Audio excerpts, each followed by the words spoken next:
Olá amigos, este é o segundo vídeo nesta nova série sobre profecia. Eu aconselho a verem o primeiro vídeo, é só uma pequena introdução do que é o verdadeiro profeta e o falso profeta e o que é que significa a profecia no contexto bíblico.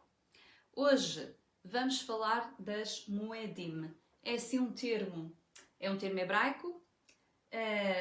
Moedim é um termo plural de Moed. E vamos devagarinho ao longo deste estudo entender o que são estas Moedim. Tem tudo a ver com a questão da profecia e vamos começar aqui num versículo, logo no início da criação do mundo, onde aparece esta palavrinha. Então, Deus começou a criar os céus e a terra, como diz lá, Bereshit, e nestes dias da criação, o Yom, primeiro, segundo, etc., estes 7 dias da criação, Deus começou a criar e o tempo não era contado com dias de 24 horas. É um tempo, um kairos de Deus, um tempo contado na perspectiva de Deus. Não é quantificável humanamente. No quarto dia deste tempo de Deus, neste quarto dia, Deus disse o seguinte: Deus disse que haja luzeiros no firmamento do céu para separar o dia e a noite, que eles sirvam de sinais, tanto para as festas, quanto para os dias e os anos. Então, naquele quarto dia, Deus criou o sol e a lua e as estrelas, aqueles astros que nós vemos aqui na Terra e que agora nos servem para os dias de 24 horas, para os anos, para os meses. Então, este sol e esta lua e estas estrelas, aqui criados neste quarto dia, servem para isso, para estações, para tempos. E aqui tem uma palavra que, nesta versão da Bíblia de Jerusalém e noutras, tem outras palavras semelhantes. Aqui tem festas, em outras Bíblias, em vez de festas, tem estações, tempos.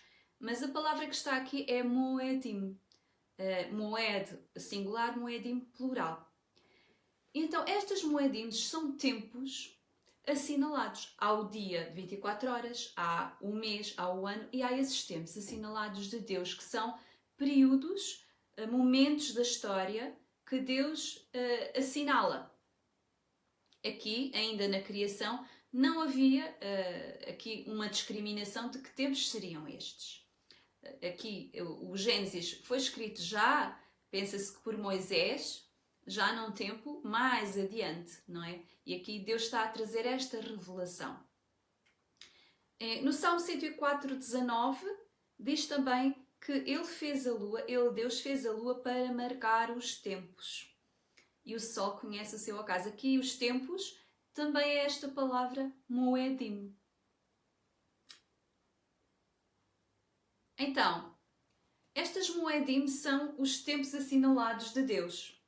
Uns sinais dos tempos futuros de coisas que aconteceriam. Estas Moedim, agora quando for descrevê-las, quando as for referir, vão associar a coisas judaicas, a festas judaicas. Mas aqui, em todo o Antigo Testamento, Deus diz que são as minhas Moedim, os meus tempos assinalados, as minhas festas. Não são as festas dos judeus, mas são as festas do Senhor. Ainda que os judeus tenham incorporado estas festas como uma tradição e acrescentaram muitos elementos e depois acrescentaram mais festas como o Hanukkah, como o Purim, mas essas não foram ordenadas por Deus como Moedim. Este termo Moedim então é trazido destas formas que eu já referi e nas versões do grego, a palavra correspondente a Moedim, ao termo hebraico, é Kairos. Mas Kairos já é um termo que é mais conhecido. Falam do tempo Cronos, que é esta sequência cronológica da perspectiva humana, e o Kairos, geralmente fala-se do Kairos como um tempo na perspectiva de Deus. É curioso que na Septuaginta, na versão grega do Antigo Testamento, o Kairos é exatamente a palavra escolhida para substituir esta Moedim. Então, estas festas têm significados proféticos.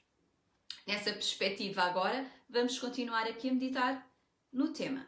Vou mostrar-vos este versículo, Daniel 12:7. diz: ouvi o homem vestido de linho que se achava contra a correnteza do rio, o qual ergueu para o céu a sua mão direita e a mão esquerda, jurando por aquele que vive eternamente, será por um tempo, tempos e metade de um tempo. E quando se completar o esmagamento da força do povo santo, essas coisas todas hão de consumar-se. Não vamos agora aqui analisar o contexto, eu só estou a selecionar este versículo porque tem a mesma palavra moedim, quando fala de um tempo, tempos e metade de um tempo, é moed, moedim e meio moed. É interessante. Isto é num capítulo de Daniel que vamos estudar mais para a frente. Aqui só para quem tiver curiosidade, pode ir ver Apocalipse 1 e vai ver que este homem vestido de linho é a descrição exata da visão de João em Apocalipse 1, ou seja, de Jesus já ressuscitado, o Yeshua ressuscitado. Este homem vestido de linho é aqui um pormenor muito interessante. Daniel tinha muitas revelações e teve várias sobre o Filho de Deus. Então, coloca-se aqui a questão. Se estas moedim eram os tempos assinalados, que são usados como alguns como festas dos judeus, já vou mostrar a lista das moedim, o que é que isso tem a ver connosco? Se nós somos cristãos num tempo já pós-redenção, onde Jesus cumpriu plenamente a redenção do homem, falta um pormenor, mas já falamos a seguir. Mas neste tempo em que há um novo nascimento, o Espírito Santo prometeu habitar nos homens que são convertidos, em que nós estamos aqui como corpo místico de Cristo, temos o Espírito, temos as promessas, temos a herança, tudo aquilo que o Novo Testamento nos ensina. O que é que estas festas, estas moedim, têm a ver connosco, não é? Porque há muita gente que acha que isto tudo é passado, que foi tudo abolido. E usam exatamente este versículo para afirmar isso. Então, eu vou ligar aqui este versículo àquilo que eu acabei de falar. Diz, então, o apóstolo Paulo: portanto, ninguém vos julgue por questões de comida e de bebida, ou a respeito de festas anuais, ou de lua nova, ou de sábados, que são apenas sombra de coisas que haviam de vir, mas a realidade é o corpo de Cristo. Então, Paulo está a dizer aqui, ele tinha muitos problemas com alguns convertidos a Cristo que vinham do judaísmo, que queriam impor muitos costumes, toda aquela carga complexa, muito além do que Deus tinha dado, às pessoas que se convertiam dos gentios. E Paulo, este versículo, tem a ver com isso. Ele está a dizer aqui que ninguém deve julgar os outros por praticar estas coisas, por cumprir cerimoniais destas coisas, não só estas festas como outras, que não se deve julgar as pessoas por isso, pela prática. Porquê? Porque ele diz que são apenas sombras de coisas que haviam de vir, mas a realidade é o corpo de Cristo. Então, estas festas eram sombras de coisas que iriam ocorrer. Eram sinais. Eles continuam a ser sinais. Mas a realidade é o corpo de Cristo. O que é que Paulo está a querer dizer? Está a querer dizer que ter a Cristo e crer em Cristo é superior a meramente estar a praticar rituais. Muitas vezes as pessoas nem sabem o que é que estão a praticar, nem o significado. Existem estes rituais tanto no judaísmo como no cristianismo. As pessoas às vezes ficam a pensar, porque fizerem determinadas rezas, se for de joelhos tem mais valor, porque se repetirem N vezes uma reza, que isso tem mais valor, se usarem muitos termos hebraicos ou latim ou grego ou alguma coisa que tem mais valor. E aquilo que Paulo está a dizer que a realidade é o corpo de Cristo. Isso tem valor. É aquilo que é real, que é espiritual. Que tem a ver com aquilo que Cristo nos conquistou. Não práticas religiosas, principalmente por coisas que nem sequer Deus mandou. Então, estas moedim são sombras de coisas que haviam de vir. E há sombras que têm importância. Eu coloquei aqui até o batismo em 2 Pedro 3,21. Pedro diz que o batismo é uma figura da salvação. E as pessoas não deixam de se batizar porque o batismo é uma figura. Se alguém se converter e morrer sem se batizar, ela é salva na mesma. Mas o batismo, nós batizamos as pessoas porque é uma uma manifestação visível de algo que é invisível, que é a nossa conversão, não é? É uma figura visível. Assim também estas festas eram algo visível que representava o que iria acontecer no futuro. Então, aqui estão elas. Tudo aqui super, super resumidas, não é? Já vamos aqui falar só um bocadinho, mas eu também não consigo aqui esmiuçá-las com pormenor a todas. Aliás, nem nenhuma vou aprofundar. Tenho no canal vídeos antigos para aquelas pessoas que estiverem mesmo curiosas, estão lá antigos com já alguma explicação. Os vídeos estão muito antigos, portanto, não sei se terão o mesmo interesse. Talvez mais para a frente possa fazer só um vídeo sobre as festas do outono. Então, as Moedim começa por ser o mais importante, o sábado. O sábado foi aquele último dia da criação, esse tempo kairos de Deus, esse Yom de Deus, daquela semana da criação.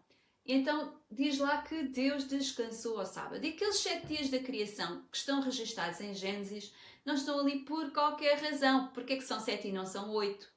É porque aquilo era uma figura de coisas que aconteceriam na Terra. E ficou para nós contado desta maneira, quando Deus deu a revelação de como é que ia ser explicada e ia ser deixada esta narrativa da criação. Foi deixado assim para nós entendermos que o homem sobre a terra estaria sobre a terra, assim a governar a terra independente, durante um tempo limitado. Que haveria um último dia da criação que seria um culminar, um descanso. Isto é aqui um bocado misterioso, não dá para explanar o sábado, era preciso um vídeo só para o sábado. Mas sábado, Shemitah, Jubileu, Milénio. O que é que isto quer dizer? O Shemitah era o 7º ano, também era um período, no final de 7 anos havia um tempo de descanso, e o Jubileu era 49 mais 1, portanto era o 50º ano, era o Jubileu, os escravos eram libertos, as terras voltavam ao seu dono. Então era tudo, remetia tudo para o sábado. Vários sábados. Era o Shemitah 7 anos, o Jubileu era os 50, e depois o milénio é uma figura de todo este número 7. O milénio será 1000 anos. Fala também Apocalipse e noutros lugares. E são 1000 anos em que Jesus governará na Terra e tem a ver com uma segunda vinda. Eu estou só a resumir, como já disse. Depois há as festas da primavera. Estas já são chamadas Moedim da primavera e as Moedim do outono. As da primavera estão cumpridas, as do outono não estão cumpridas. Então, temos aqui sombras e figuras daquilo que já se cumpriu e sombras e figuras de algo que ainda não se cumpriu. Então, as festas da primavera são... eu vou pôr um texto para nos ajudar. Então, aqui Êxodo 23, 10 e 19 é um dos textos que nos pode ajudar. Aqui só esqueci-me aqui de vos dizer. Êxodo 23, Levítico 23 e Números 29 são alguns dos textos que podem ler para perceber um bocadinho melhor do que são estas Moedim. Eu não posso lê-los todos aqui, vou então ler só 23, Êxodo 23, de 10 a 17. Vou pôr aqui os meus óculos só para conseguir ler melhor. Também 6 anos semearás a tua terra, estou a ler a partir do versículo 10, e recolherás os seus frutos, mas ao 7º a soltarás e deixarás descansar para que possam comer os pobres do teu povo e do sobejo como os animais do campo. Assim farás com a tua vinha e com o teu olival. 6 dias farás os teus negócios, mas ao 7º descansarás, para que descanse o teu boi, o teu jumento, para que tome alento o filho da tua escrava e o estrangeiro, e em tudo o que vos tenho dito guardai-vos, e do nome de outros deuses nem vos lembreis, nem se ouça da vossa boca. 3 vezes ao ano me celebrareis festa. Cá está, Moedim. A festa dos pães asmos guardarás. 7 dias comerás pães asmos, como te tenho ordenado, ao tempo apontado no mês de Abib, porque nele saíste do Egito. Ninguém apareça vazio perante mim. Esta primeira festa dos ázimos. Depois, a festa da cega dos primeiros frutos do teu trabalho, que houveres semeado no campo, que uma segunda festa da cega. E a festa da colheita à saída do ano, quando tiveres colhido do campo o teu trabalho. 3 vezes do ano, todos os teus varões aparecerão diante do Senhor. Este é aqui o texto com o resumo que eu encontrei, que pode aqui ter aqui um pouco de tudo aquilo que eu referi aqui atrás, dos sábados, cá está, ele fala do 7º ano. As festas da primavera são aqui esta primeira dos ázimos e a segunda, que é o Shavuot, que são as 50 semanas. Também aparece aqui também o número 50. O Shavuot ainda faz parte das festas da primavera e depois tem aqui uma festa da colheita à saída do ano. Isto parece tudo muito estranho. O que é que isto tem a ver com Jesus? Mas tem. As festas da primavera são aquelas festas, a Páscoa, os ázimos e o Pentecostes. E se eu disser estes nomes, Páscoa e Pentecostes, já nos remete aqui para Jesus, já não parece tão estranho, não é? Só estou aqui a dar umas pinceladas para irem ler depois mais, e com o tempo nós falaremos mais sobre estas coisas ao longo destes meses que vamos estar a estudar a profecia. Mas as festas do outono então são aquelas que ainda não estão cumpridas. São as festas do fim do ano. Começa por ser o Yom Teruah, penso que estará aqui num próximo. Estou aqui. O Yom Teruah, Yom Kippur e Sukkot. O Yom Teruah são trombetas, é o dia das trombetas. O Yom Kippur é o dia da expiação e o Sukkot, cabanas. Isto são as festas do outono, que ainda não se cumpriram. Tem aqui o dia da expiação, que pode ser confundido com a Páscoa, mas não tem a ver com coisas que vão acontecer no futuro. Não que a expiação não tenha acontecido, mas é só para ficar aqui com um pormenor interessante, é que a expiação não aconteceu só quando Jesus veio, ele redimiu realmente as pessoas, mas a expiação está a acontecer, que Jesus está como intercessor neste ofício do sumo sacerdote diante do Pai. Então, a expiação terminará quando ele regressar. O sumo sacerdote sairá do lugar santíssimo. Então tem tudo a ver com este regresso. O Sukkot tem a ver com aquele milénio, com a reunião de Deus e o seu povo, aliás, com o Filho de Deus e o seu povo. Está tudo em aberto, estas questões da vinda do Senhor, da segunda vinda do Senhor. Aqui eu passei este slide.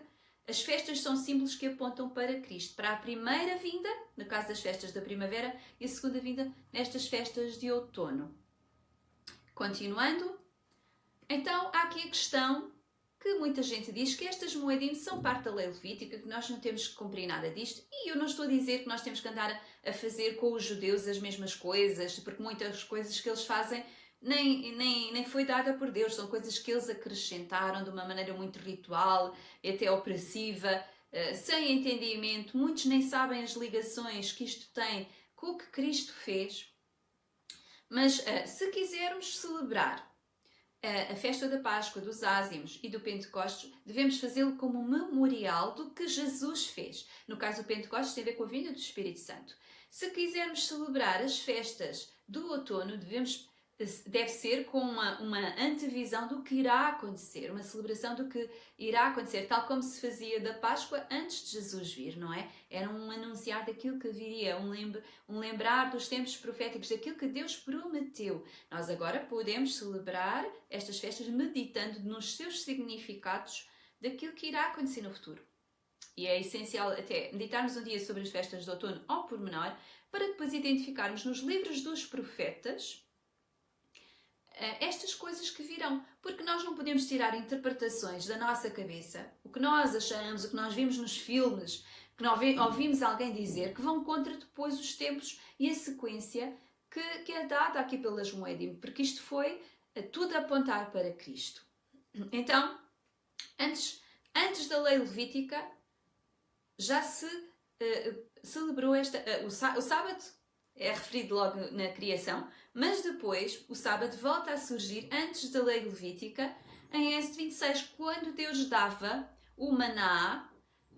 Na sexta-feira eles colhiam o dobro, porque se não colhessem o dobro, aquilo que ganhava, se eles colhessem a mais, ganhava bichos. Se eles no sábado nunca havia o maná, e aí foi Deus treinou o povo dessa maneira. Eles tinham que acolher na sexta porque no sábado não havia. Então, foi antes da lei levítica. A Pessah também aconteceu, a Páscoa aconteceu ainda no Egito, antes de Deus dar a lei. Temos também o Shavuot, que era a festa que eles iam celebrar no Sinai ainda. Eles referiam essa festa ainda antes de se dar a lei. Ele já estava referido que iriam para lá. E era suposto terem celebrado todas essas festas, e se eles tivessem sido obedientes, teriam celebrado a Sukkot já na Terra Prometida. Eles depois desobedeceram e ficaram 40 anos no deserto, mas tudo aquilo que Deus tinha definido é que celebravam a Páscoa ainda no Egito. Celebravam o Shavuot no monte, ali, enquanto Deus dava a lei, e celebrariam o Sukkot já na Terra Prometida. Era bonito que tivesse acontecido tudo assim, mas não aconteceu. Então, depois da lei levítica, quando Jesus vem, é explicado em Hebreus, a mudança do sumo sacerdócio, quando a lei levítica termina e é inaugurado um novo sacerdócio segundo a ordem de Melquisedeque, tudo o que o Paulo fala já é sempre nesse contexto. Aqui, depois da lei levítica, ainda é referido a prática e a celebração de algumas festas. Paulo refere, aqui tem Atos 20, 16 e 1 Coríntios 5, 8, uma refere-se a uma ida de Paulo celebrar o Pentecostes a Jerusalém, e outra refere-se a que Paulo exorta que se celebre a Páscoa. Paulo exorta que se celebre a Páscoa, mas com uma revelação diferente.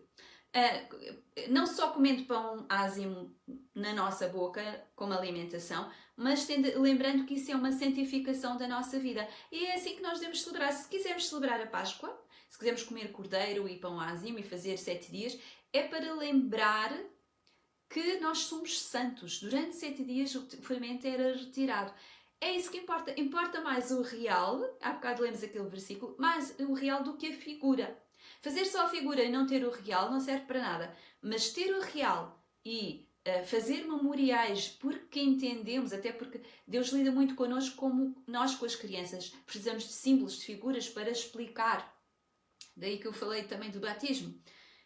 Então, tudo tem a ver com a forma, isto é o último slide, tudo tem a ver com a forma como nós celebramos. Estes livros aqui eu coloquei aqui porque são os 2 últimos que publiquei, e agora estava a falar do sacerdócio segundo a ordem de Melquisedeque. Este livro fala do sacerdócio segundo a ordem de Melquisedeque bem explicado, pelo menos tentei de uma forma resumida.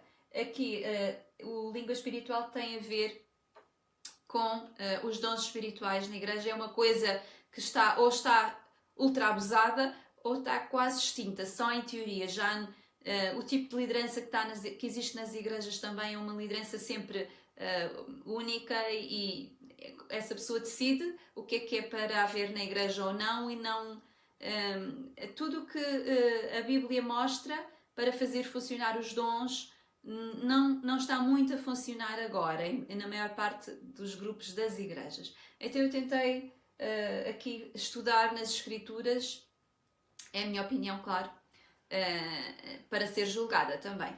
Então vamos encerrar. Deixo aqui só o site com todo o trabalho que eu tenho feito ao longo destes últimos anos, e um e-mail para poderem contactar. Este tema das Moedim foi aqui só abordado desta forma assim muito resumida, mas poderemos fazer, também depende do interesse que manifestarem a ter sobre este tema, podemos fazer depois com mais pormenor sobre as festas da primavera e sobre as festas do outono. Eu penso que as festas do outono são importantes aprofundar um bocadinho, para depois não sermos enganados com falsas interpretações nos outros livros proféticos. Pelo menos antes do Apocalipse convém termos. Mas veremos então como é que isto vai acontecer, se faremos ainda algum vídeo antes do profeta Daniel. Ainda não sei bem. Espero que tenha sido interessante, que tenha despertado o vosso interesse também para pesquisarem mais.